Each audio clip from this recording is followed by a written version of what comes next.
Hey everybody, welcome to another episode of Ron's Crypto Therapy.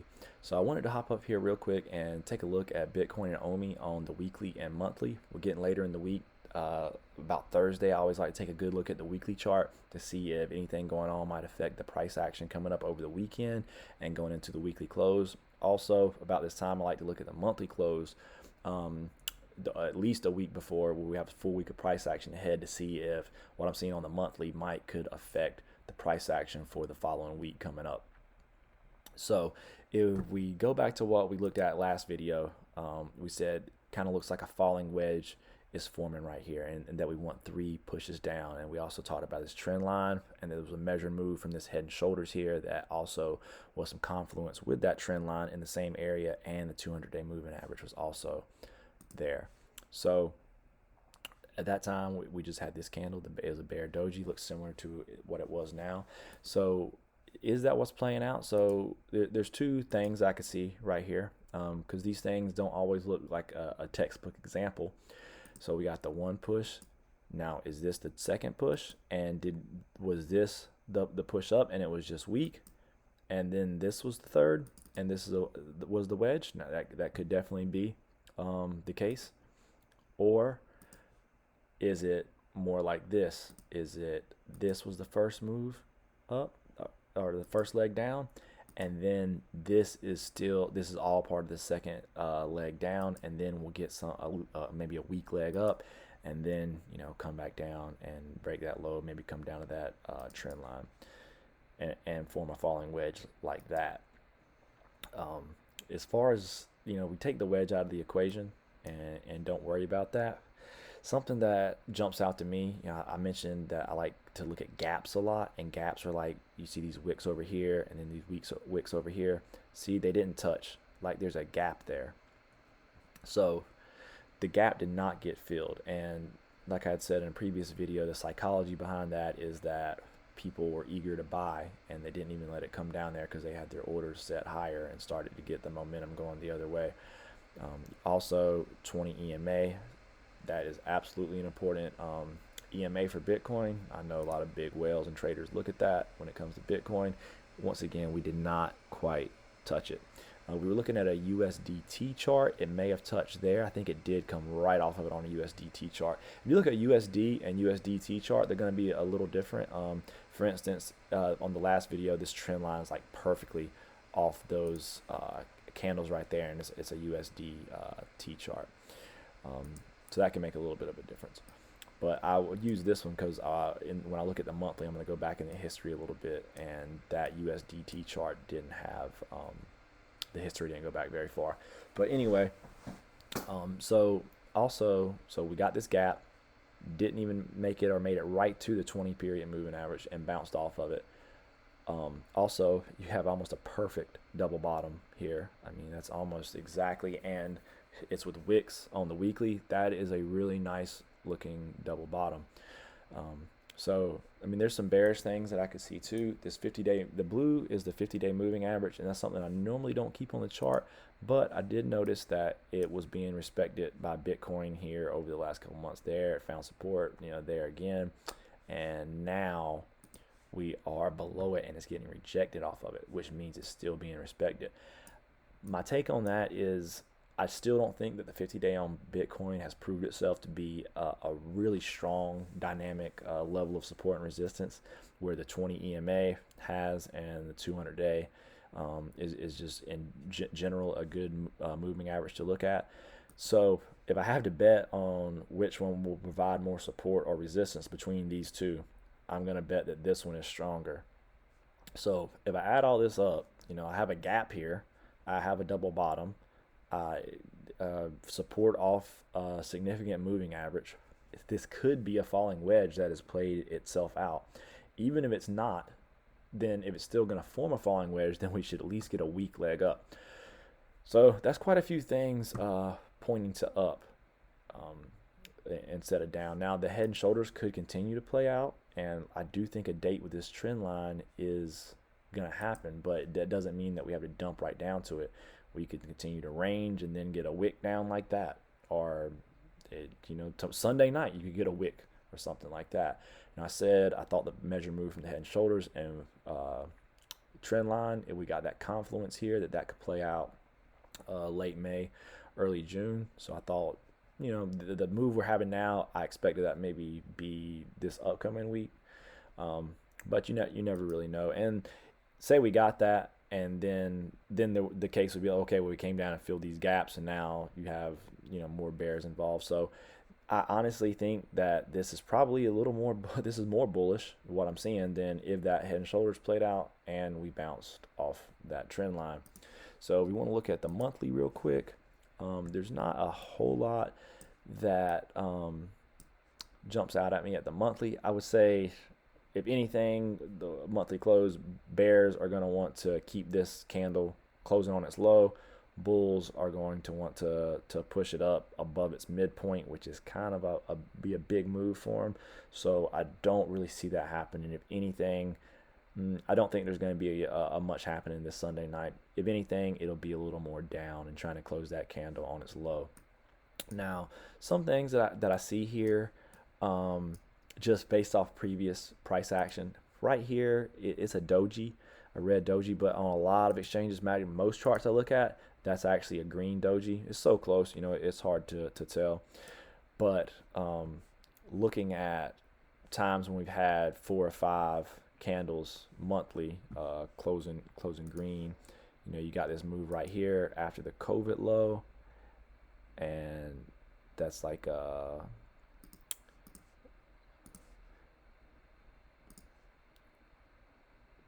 right at about 100% move. And if we take that same move here, right, very close to 100% move, 92%, and we take the bars,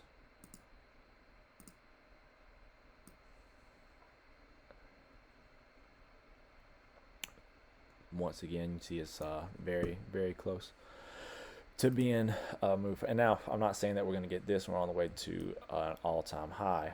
But the more significant thing to me is what it looks like coming out of a low. And you also saw a similar move here coming off of a low. Once again, about 100% move. So, as far as upcoming week for the monthly, yeah, like I said, I don't think that it's similar with the weekly.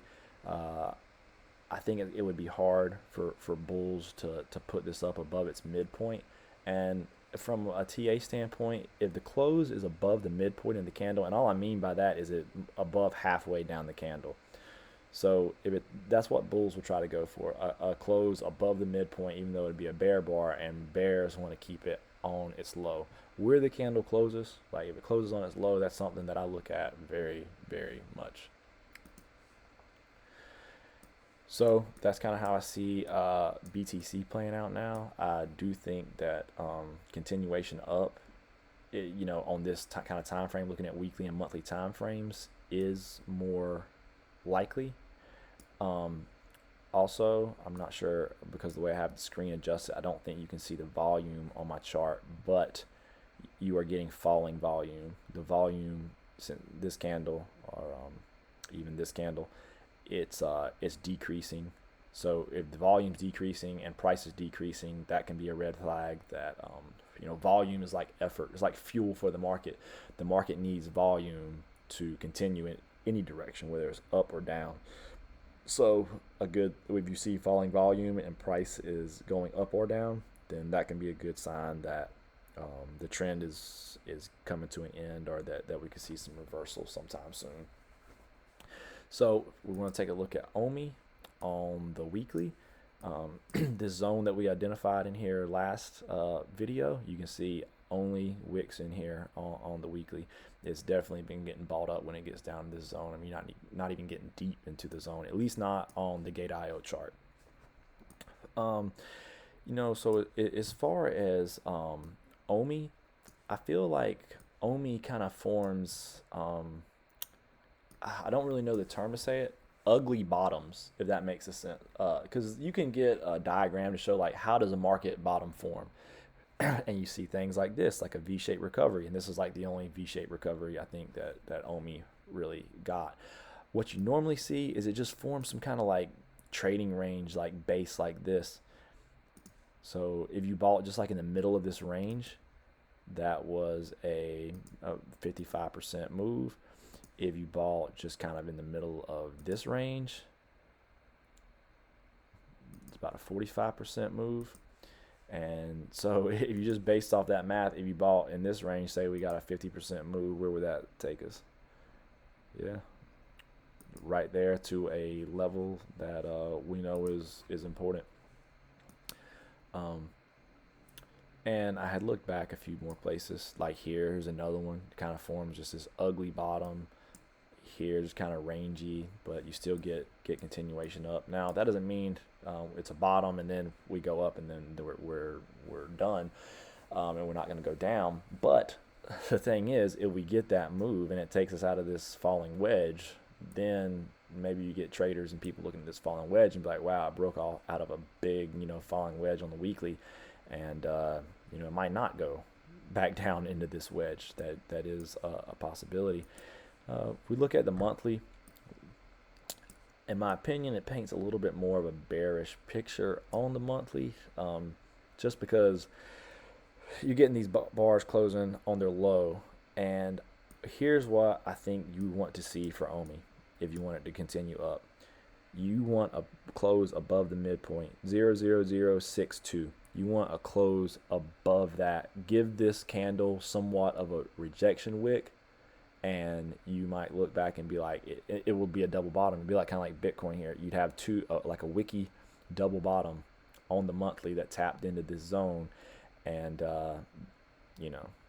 hope that could be a possibility. That's what they would need. They need to get this candle up. If it closes on its low, I would expect more of the same next week. Rangy, maybe even dip into this zone more. And if we look at where we have put the zone on the last video, once again, every time it gets in the zone, just wicks up. There is demand in the zone. I know there's plenty of people on Twitter, OMI sucks, OMI's a shit coin, whatever. I'm not saying there's not issues and not things to be concerned about, and I would advise anyone not to put all your eggs in the OMI basket. But if you believe in the project and you're an investor, then don't. Most of those people that say those things, they don't really know technical analysis and what they're talking about sometimes. There are some concerning things about the project and the team, but if you believe in it, then do your thing and don't let those people sway you one way or the other. So those are in a greater scheme on the weekly and monthly time frames, what I see BTC and OMI looking like right now. I'm going to try to put the video out this weekend on the overall market cycle and what do I see, where I think we're at, and going into the next bull run and where we're at on all that. So I appreciate everyone who tuned in and watched the end of the video, and I'll see you guys next video. Later.